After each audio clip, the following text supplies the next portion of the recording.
up, Team Buckhouse? It is time for another resort review. This is a video series where we go to a brand new ski resort. We absolutely rip it. We have a great day there, and then we come back here and we give it a score from 0 to 100. Now we're going to get that score by going over 10 categories, each category getting a ranked between 0 and 10. 0 is not applicable, meaning they don't have it at all. 1 is terrible, 5 is average, and 10 is best in the world. Now the resort on the chopping block today is Little Switzerland. It's a Wisconsin ski resort. It is not on the Epic or Icon Pass, but it was established in 1941. It has 200 vertical feet and 50 skiable acres. So it is itty bitty teeny tiny. Now before we jump into the categories, make sure you guys subscribe to this channel to join the strongest ski and snowboard community on the internet. We literally post a video every single day. We premiere the videos and we go live once a week, every Wednesday at 8 p.m. So jump on a live stream, come hang out, be a part of the community. And now let's jump into it. Lift prices. How expensive is it to come ride this teeny tiny ski resort? And honestly, it's not that bad. $56 for a full day on a Saturday, but literally if you show up on the weekday, you're spending like $25 for a lift price. There are so many options for like half days and whatever. There's just so many options, but at the end of the day, you can go skiing for like almost $20, which is kind of a killer deal. So I give them a 7 when it comes to lift prices. Depending on what day you're coming, all that type of stuff, you can get a really good rate at this resort. So a 7.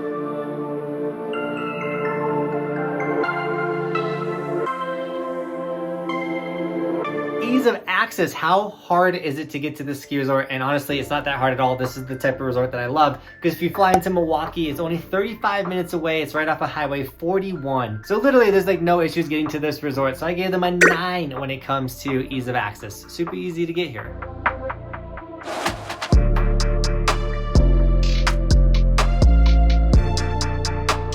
Now lodging, where are you gonna stay if you decide to fly in and come ride this resort? And they don't have any lodging. And once again, it's off Highway 41, so there's plenty of places you can stay, but the resort doesn't offer lodging. So I gave them a 0 when it comes to lodging. Now we have a goal on this channel to ride every resort in the United States. There's over 460 ski resorts, and right now we're crushing the list. We've ridden 72 of the 460 plus ski resorts. So we're cranking away, but the best way to check that out is the resort map. ResortSkiMaps.com. It's a map of the United States, has every resort in the United States. But the cool thing now with it is not only can you see where we've ridden by clicking the little green guys and watching the videos there, and it also has all the resort review scores, so you can see how this resort compares to other resorts. But now you can literally organize the maps by Epic Pass, Icon Pass. Literally just, you can plan your trips with this. So this is the ultimate tool if you're trying to go on a vacation, hit multiple resorts in an area. Check out ResortSkiMaps.com. It's literally the coolest thing in snowboarding, I think, right now.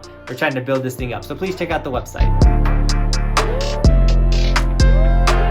Now chairlifts, how are we gonna get up the mountain? And these are the coolest chairlifts I think I've ever seen. The chairlift literally goes from the front side to the back side. So like it just keeps going. So it keeps going from like the front side of the mountain, it goes over the hill to the backside. So it's like literally like one major long chairlift that covers 2 different sides of the mountain. I've never seen anything like that before in my life. That being said, they are very old chairlifts and they are 2-seaters. And the worst part is they got the bar in the middle. The bar is horrible. Like you almost like smack your head every time you sit down on the chairlift. That being said, they do have a tow rope for the park. I think they also had a platter for the front side and the ability to get to everything. I still gave them a 2 when it comes to lifts. They're super old, kind of sketchy.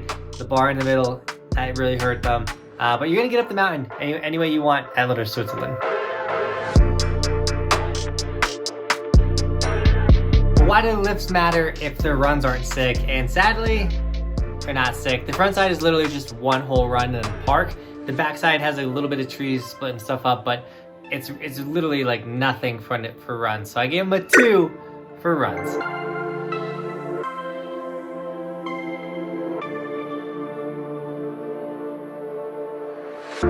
Now the terrain park, I was shocked. These little Wisconsin and Midwest ski resorts are the sickest places because they have the sickest parks and they all have their own tow rope to get to them.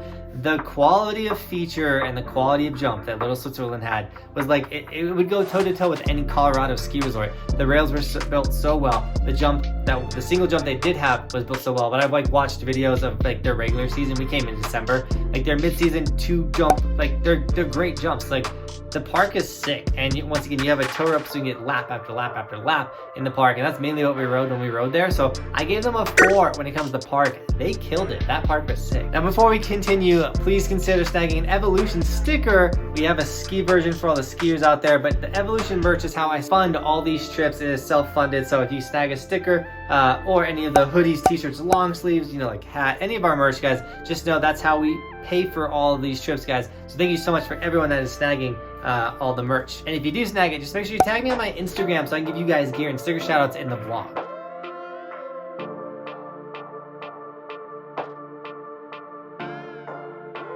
Now food.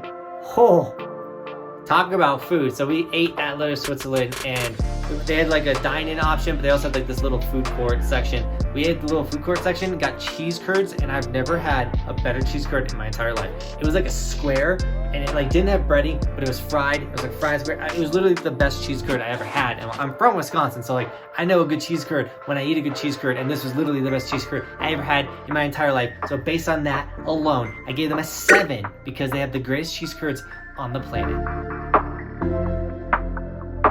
Now employees, a lot of people say I should cover snow conditions, but it's so hard because sometimes we can show up to an area and it's puke and snow and we're absolutely rip and pow, but that's not normal. Like every time I go to the East Coast, it's like that. So we don't cover snow conditions because Mother Nature does whatever she wants, but we do cover employees because an employee can make or break your day. I had the day at Keystone with the employees ruin my whole day, ruin my whole life. You can check that video out right here. And if that happened to one of you guys at the beginning of your trip, it can literally mess up your whole trip. So that's why we cover employees, because once again, someone can make or break your trip. So when it came to employees, no one went above and beyond, no one ruined our day. Literally, I don't even think I saw an employee the entire day. So I gave them a 5, an average when it comes to employees. Now views and scenery. We're on a mountain or a hill.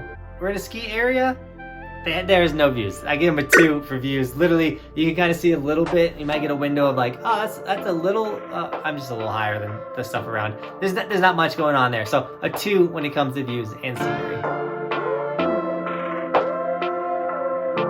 And the last category, the would I go back factor, because I'm not willing to go back. Why would I recommend it to you guys? And honestly, I'd absolutely go back to Little Switzerland. I'm like even contemplating like, man, when we go back to Minnesota, we should go back to Little Switz. And my wife was like, we should move to Wisconsin. I was like, yo, I'll move to Wisconsin only if we move right next to Little Switzerland. I truly enjoyed going to this place and ripping it. So I gave them an 8 on the would I go back factor. I'm definitely gonna go back to Little Switz. It was so fun. It gave me the closest to a Highland Hills in Minnesota vibe that I've ever gotten. So if you live in Minnesota and you wanna ride a park that's sick like Highland, come to Little Switzerland. Now before I tell you who this resort is for, make sure you guys check out the resort review playlist. We've covered so many resorts all over the United States, but a bunch in the Midwest as well. So check out the resort review playlist if you're trying to find out where you want to go ride, or you want to see how this resort stacked up to other resorts. And if you want to see the vlog from this day, which once again we make a vlog every time we go snowboarding, you can check out that video right here. We had a fun day at Little Switz. Now who is this resort for? I would say a small family with like kind of beginnerish. Literally the whole mountain is just super mellow, like completely family friendly. And then the park shredder, the guy that wants to rip park, get sick at rails, be able to hit some clean jumps, like literally just lap after lap after lap on the tow rope. So it's for the park rider or for the little family, or the little family that is park riders.